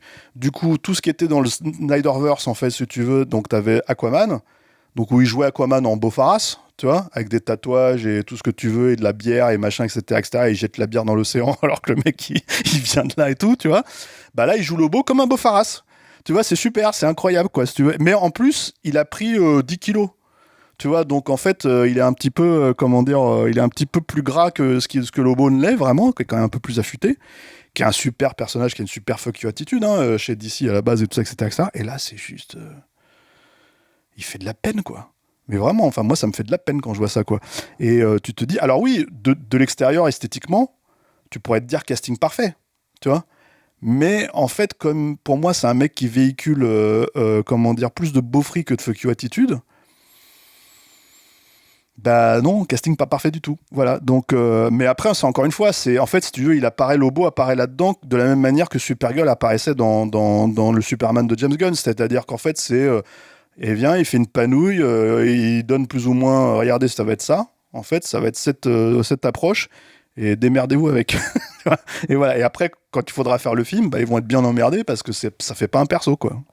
Tiens, je regardais tout à l'heure le comic book dont il s'inspire. Je sais plus comment il s'appelle. Je crois que c'est Woman of Tomorrow. Ouais, c'est ça. Et c'est pas mal, hein. Enfin, ouais. Et j'étais surpris parce qu'en 2 pages, il y a 20 scènes du film. Et les 2 pages sont sensiblement meilleures. Donc les 2 pages, je vous les donne. La jeune fille de 13 ans, au lieu d'avoir une scène à rallonge dont tu parles, où les mecs rentrent pour prendre les épées, ils tuent accidentellement le petit frère, ils mettent le feu, ça fait une scène d'action. Alors ça, c'est aussi un film où t'as peur des scènes d'action, ça j'en parlerai, ce qui est un peu débile pour un film d'action. Là dans le comic book, elle retrouve le corps de son père avec une épée plantée dedans et elle est triste, et tu te dis ça y est, je l'aime bien ce personnage. Cut. Et après, on voit qu'il y a quelqu'un qui rentre dans un bar et il y a une clocharde sur le côté. Et puis il la fait chier un peu et puis il lui tire son manteau. Et là, tu vois un vieux uniforme de Superman en dessous complètement élimé. Et là, je l'aime bien, elle. Et en fait, là, en 3 pages, c'est 1000 fois mieux qu'en 40 minutes de film où il y a 20 scènes où elle se balade dans l'espace avec son chien en jouant à la baballe, où elle a cette attitude emo mais extrêmement énervante où je m'en fous, allez vous faire foutre, mais tu l'aimes pas déjà, enfin ça se mérite en fait ces trucs là. Et puis après aussi dans le comic book il y a quand même quelque chose qui est très très beau en fait, de l'ordre des couleurs, du pastel. Tu te dis ah ouais, je vois ce que vous voulez faire en fait, c'est du Robert E. Howard dans l'espace et tout, enfin tu fantasmes pas mal en fait. Moi je vais le finir là ce soir.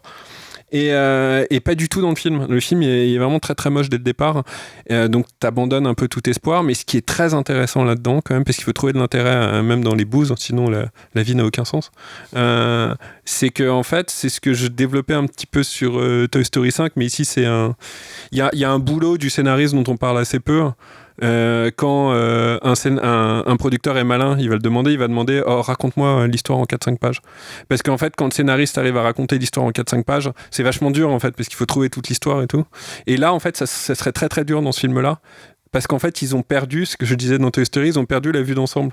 Donc en fait, ils rentrent dans des couloirs. Par exemple, elle va perdre ses pouvoirs, elle va se battre, elle va se faire tabasser, elle va regagner ses pouvoirs, elle va tabasser les méchants, elle va reperdre ses pouvoirs.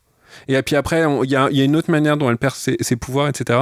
Donc tu te mets à avoir peur des scènes d'action parce que tu sais, un peu comme la comparaison avec les 2 pages de BD et les 20 minutes, tu sais que ça va prendre 25 minutes pour te raconter 2 actions. Et ce qui est très drôle, à un moment, on se regardait avec Stéphane, même dans ces scènes d'action qui sont à rallonge, il manque des plans. Alors là, je sais pas comment ils ont fait. C'est-à-dire que c'est incroyable, c'est-à-dire qu'ils délitent l'action, ils délitent les secondes au maximum, et même là, ils arrivent à foirer. Donc en fait, et là on est dans. Mais moi je pense pas qu'il manque des plans sur le banc de montage. Je pense qu'il faut aller vite et il faut faire un film qui contractuellement fait 1h50 et donc du coup au bout d'un moment il y a des choix qui sont faits. Ouais, du coup en fait c'est c'est analphabète au niveau mythologique mais même aussi un peu au niveau de la mise en scène. Et puis alors on parlait de Toy Story 5 dans lequel il y avait absolument pas de méchant. Là il y en a un mais en fait c'est pire que tout quoi. C'est-à-dire que c'est un méchant sa définition c'est qu'il est méchant. C'est-à-dire qu'il veut des lames, il veut tuer des gens. Il a rien de. C'est pas du tout le miroir, par exemple, de l'héroïne, le miroir sombre d'une héroïne et tout. Pas du tout. Pas du tout. Il est juste méchant. C'est même pas Immortan Joe dans Mad Max. Parce qu'en fait, le truc, si tu veux, c'est que quelqu'un qui regarderait ça d'un œil torve, en fait, se dirait ah oui, c'est des persos à la Mad Max, tu vois. Mais dans Mad Max, en fait, je veux dire, t'es pas d'accord avec eux. Mais ils ont une raison de faire ce qu'ils font dans le monde dans lequel ils sont. Donc, c'est pas une bonne raison. Oui, là, tu sens aucune pression sur ce gars. Tu sais juste qu'il est méchant en fait. Il s'en fout. Ouais. Il justifie d'ailleurs de le buter n'importe comment parce qu'en fait, t'as cette espèce de moment où il lui plante le glaive. Là, tu te dis ah bon, c'est Supergirl. Bon, okay. Et donc, à un moment, je pense dans un des 765 scénaristes se dit il faudrait quand même que. Alors il y en a qu'une qui écrit. Ouais, mais en fait non. Ça se voit que parce qu'une personne ne pourrait pas raconter cette histoire. Cette histoire, elle est trop distendue, déformée. C'est-à-dire tu la racontes au coin du feu, les gens se cassent du feu quoi. Tu vois, ils se disent non mais quelle est cette personne avec 300 exécutifs. C'est ça. Quelle est cette personne avec un problème mental qui essaie de me raconter une histoire? Ça ressemble pas du tout à une histoire. Et du coup en fait à un moment ils se disent il faudrait quand même que on l'aime bien ce personnage de Supergirl. Encore une fois dans la BD on l'aime bien en 2 cases. Et là, donc, il lui rajoute un truc pour la raccrocher les wagons. J'ai pas eu le courage de voir le Superman, là, ça avait l'air trop pourri. Hein. Donc, je suis désolé, je fais mal mon travail. Et du coup, pour raccrocher les wagons, sans doute à un autre film, il raconte comment elle a perdu ses parents, etc. Et là aussi, ça prend, mais 12 scènes. Donc c'est quand même extrêmement étrange ce film en fait qui en fait pour se dire qu'ils sont efficaces ralentissent l'action. Donc en fait on se retrouve pour moi dans un film qui est plus chiant qu'un Tarkovsky par exemple. Je préférais clairement voir, je sais pas en plus c'est pas si chiant Tarkovsky mais L'Enfance d'Ivan que ça en fait, que revoir ça, mais ça jamais. C'était trop chiant quoi. D'ailleurs c'était l'hécatombe dans la salle, les gens dormaient mais laisse tomber, ils en pouvaient plus quoi. Parce qu'en plus non seulement c'est chiant mais c'est laid quoi. On l'a vu au pic de la canicule. Ouais, mais dans une salle climatisée. Mais d'ailleurs, pour lui trouver des circonstances atténuantes, on pourrait dire aussi, soyons honnêtes, qu'on n'est pas exactement le cœur de cible de ce film-là. Pour moi, en tout cas. Parce que moi, je suis un mec de 47 ans, donc je me dis, bon, Supergirl, j'ai grandi avec les super-héros. Ouais, et donc je me dis, peut-être que pour les jeunes filles et tout, mais je souhaiterais pas ça à des jeunes filles non plus, quoi, parce que ce personnage-là, il est tellement creux. Hein. C'est vrai que c'est pas de sa faute à la fille, il y a rien à jouer. Hein. Et que c'est tellement mal écrit, c'est tellement mal narré, qu'en fait c'est des gens qui ont vraiment perdu le nord, c'est des films qui sont malades, c'est pas des films en fait, c'est des échecs dès le départ. Il fallait pas le faire en fait. Et surtout ça, alors c'est pas lui, hein, ce n'est pas James Gunn, hein, c'est Craig Gillespie comme tu l'as dit, mais bon c'est James Gunn. Si à un moment donné en fait c'est le patron, tu vois. Donc en fait il est responsable de cet échec. Kevin Feige, il est responsable de tous les échecs du MCU depuis Black Widow en gros. Hein. Donc il faut pas, à un moment donné, il faut pas se leurrer, puis il faut pas mettre ça sur le dos des gens, quoi, tu vois. Et donc en fait, pour moi, c'est la démonstration que ce n'est pas en fait quelqu'un qui a une vision d'ensemble, en tout cas qui tient debout et qui surtout se base encore une fois sur ce que est censé être, un comic book, c'est-à-dire la mythologie actuelle, la mythologie d'aujourd'hui. Le récit mythologique actuel. C'est pour ça que moi, quand Eric dit on n'est pas le cœur de cible, si, on est le cœur de cible. Que ce soit, je veux dire, il t'arrête pas de dire qu'il y a une petite fille goth en toi. Donc tu peux tout à fait avoir une petite fille pleine de super pouvoirs en toi. C'est pas la question. La question, en fait, si tu veux. Sans doute une. Voilà, comme moi. Mais le truc, si tu veux, c'est que c'est pas la question. La question, c'est en fait, on pourrait être le public mais pas dans la façon dont c'est fait, pas dans la façon dont c'est abordé. Pas dans la façon dont ça s'adresse aux spectateurs. Et d'ailleurs, en vrai, la vraie question, c'est effectivement, ça s'adresse à quel spectateur, en fait, un film comme Supergirl ? Parce que, je veux dire, ils ont essayé de te faire croire que le Wonder Woman de Gal Gadot, là, c'était super, on n'avait jamais vu ça au cinéma, ce qui est faux, déjà, factuellement. Mais en plus, en fait, c'était un perso qui était assez étrange, en fait, parce que c'était pas du girl power, en fait. C'était vraiment, en fait, c'était un perso qui était... Enfin, je veux dire, t'as une scène entière où elle dit, mais quand elle regarde l'autre qui est en train de prendre un bain, elle lui fait, mais c'est quoi là, ce que t'as entre les jambes ? Bah, il fait, bah, c'est mon sexe. Ah, c'est ça un sexe ? La meuf, elle habite dans une librairie avec des milliers de documents, en fait, qui comprennent toute l'histoire de l'humanité. Et elle se pointe et en fait elle voit un zizi et c'est pas ce que c'est, quoi, tu vois. Donc tu dis, enfin voilà, il y a un moment donné, en fait, ça peut pas être ça ça peut pas être ça votre vision de la femme, c'est pas possible. En fait, il y a un problème dans votre logiciel, en fait, pour faire ces films là, quoi. Et là c'est pareil, en fait, c'est pas un perso, en fait, c'est pas, enfin bref.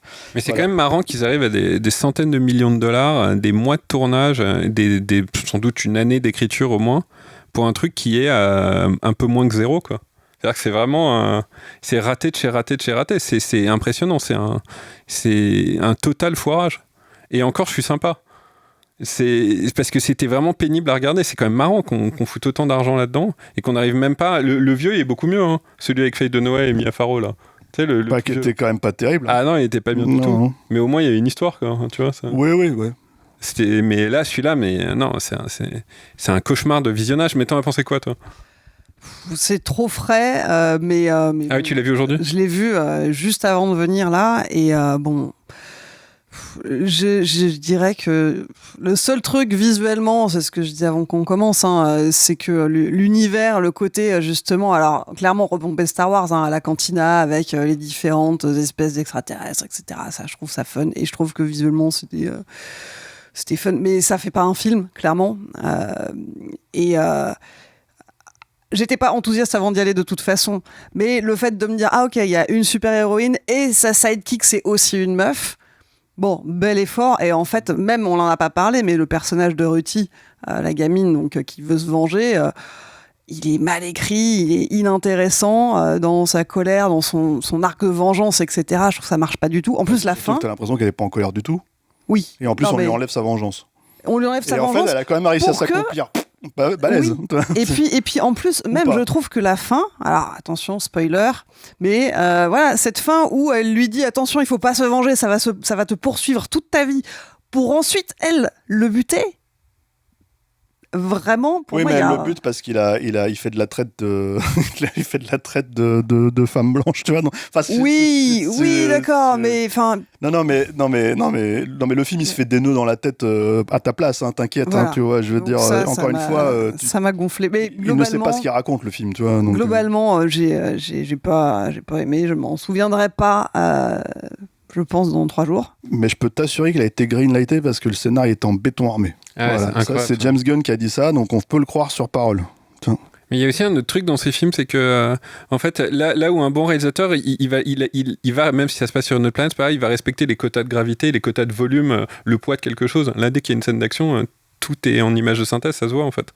Oh, moi, ça, c'est pas le problème. Le problème, c'est que c'est pas spectaculaire puisque c'est 15 fois la même scène. Oui, mais c'est pas aussi, en fait, il y a pas de, par exemple, si je sais pas, si elle soulève un tank et elle le balance sur quelqu'un, tu vas pas sentir le poids de cette chose en fait. Ouais. C'est complètement artificiel.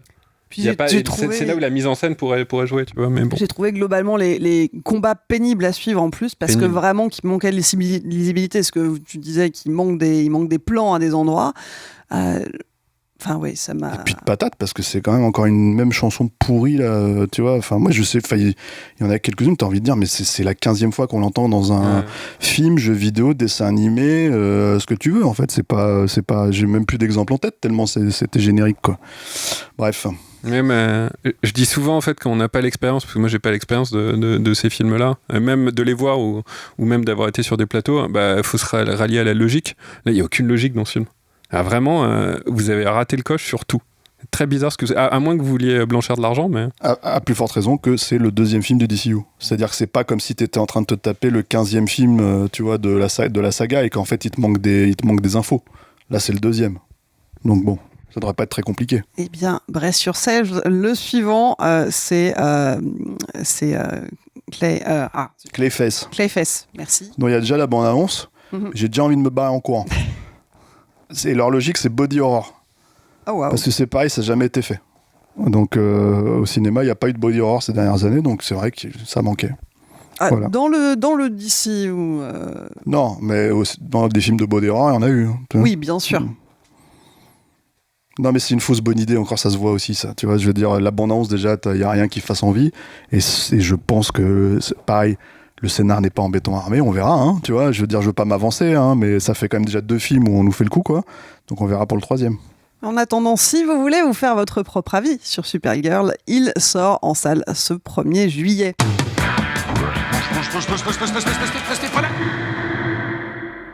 Ça, le temps pour un film, c'est fini pour aujourd'hui. Stéphane, Eric, merci. Merci Clémence. Et puis merci Jeanne qui écoute toutes nos élucubrations, Jeanne à la technique. Et puis merci à vous qui nous suivez sur votre appli de podcast préféré, sur YouTube, peut-être que vous nous regardez. Pour être sûr de ne pas rater les prochaines émissions, pensez à vous abonner. Et puis suivez-nous également sur Letterboxd, le réseau social dédié au cinéma. Si vous voulez nous soutenir également, je le redis, vous pouvez le faire en prenant un abonnement ou en prenant un don ponctuel sur une de nos plateformes partenaires, sur tipeee.com ou patreon.com, mot-clé Capture Mag. Ça nous permettra de rester indépendants et vous, ça vous donnera accès à notre Discord privé ainsi qu'à certaines de nos émissions en avant-première. Si vous voulez nous aider autrement, il y a toujours plein de façons de le faire. Et ça, c'est gratuit. Vous pouvez relayer nos contenus sur les réseaux sociaux, nous reposter, nous retweeter, etc. Vous pouvez aussi parler de nous à vos amis, à votre entourage, et puis nous mettre des petits cœurs sur les applis de podcast. Enfin, c'est tout. Enfin, on se retrouve enfin, voilà, normalement, si tout va bien, dans 15 jours pour le tout dernier sale temps de la saison. Si tout va bien, si on voit le film à temps. Si on voit le film à temps. Il y a un petit film qui sort dans 15 jours. Voilà. Pas grand-chose. Voilà. On se retrouve dans 15 jours, j'espère. Salut.